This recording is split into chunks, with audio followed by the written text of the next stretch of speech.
Hi everyone, good day! In this video, I'll be teaching you how to copy Discord profile link on mobile. Okay, first things first, launch the Discord app on your mobile device. Tap the three horizontal lines at the top left corner of the screen to access the main menu. Tap on your profile picture icon at the bottom right corner of the screen, and here on your profile page, scroll down a bit and tap on Advanced. In the Advanced settings, you'll find an option to enable developer mode. Tap the switch to enable it. Next is to tap on the three dots on the right hand side. From the options that appear, select Copy User ID.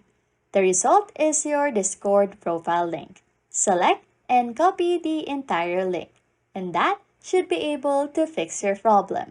Anyways, if you like content like this, don't forget to subscribe to this channel or comment down below any tutorials you want us to make, so we can help you.